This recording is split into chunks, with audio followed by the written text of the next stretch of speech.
Many of those with me today have personally known the heartache of a loved one taken by drug or alcohol addiction. I do. Just like millions of American families, every year we lose an estimated 300,000 people to drug and alcohol abuse, and the real number is probably much, much higher than that. Thankfully, drug overdose deaths plummeted by 21% in the last year. We're working very hard on it. We've closed the southern border, seized over 47 million fentanyl pills and 10,000 pounds of fentanyl powder. That's a record, and I have formally designated Dr. And I'll tell you what, we have a group of doctors, some of them behind me, who have just been incredible, and they've really wanted this, designated the drug cartels as foreign terrorist organizations. And for some reason, they didn't want to do that until we came along, but they are indeed foreign terrorist organizations. With our action in the Gulf of America, that sounds so nice when I hear the Gulf of America, drugs entering our country by sea are down 97%. So when you see the boats being hit, those boats kill on average 25,000 people a boat. So that's 25,000, I would assume mostly American lives, but lives are being saved.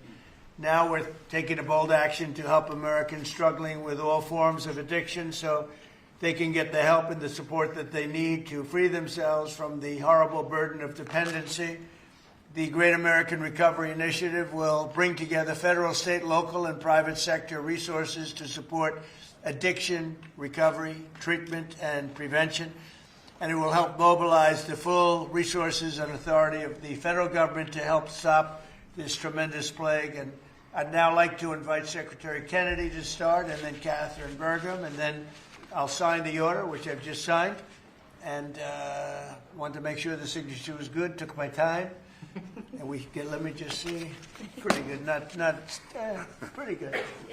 Let's give it a 10, okay, Catherine? For Catherine. But I'd like Bobby to say a few words, and Catherine. Thank you very much, everybody. Please. Mr. President, thank you for your leadership, for signing an executive order that tells the truth about one of the greatest challenges that our country faces. Addiction is not a moral failure. It is a disease. It's chronic. It's treatable.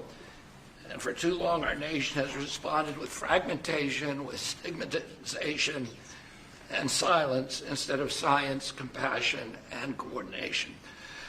Today, President Trump changes that. With the Great American Recovery Initiative, we finally bring the full strength of the federal government together across healthcare, law enforcement, housing, labor, faith communities, and the private sector to save lives, restore families, and rebuild communities that addiction has hollowed out. Nearly 50 million Americans suffer from substance use disorder. Many never receive treatment. Even more don't believe that help is possible. That is not because recovery doesn't work. It's because our systems have failed to reach the people where they are early enough, long enough, and with dignity. This initiative fixes that. We will align federal programs instead of letting them operate in silos. We will set clear, measurable goals and report honestly to the American people. We will use evidence-based care, modern science, and continuous support, just as we do for heart disease, diabetes, and other chronic illnesses. We will focus on prevention before addiction takes hold. We will intervene early. We will expand access to treatment that leads to real long-term recovery. And we will support reentry because recovery does not end when treatment ends. It succeeds when people return to their families, their jobs, and their communities with purpose and with hope. As co-chair of this initiative alongside of Catherine Burgum, whose leadership and commitment strengthens this work, I pledge urgency, accountability, and honesty.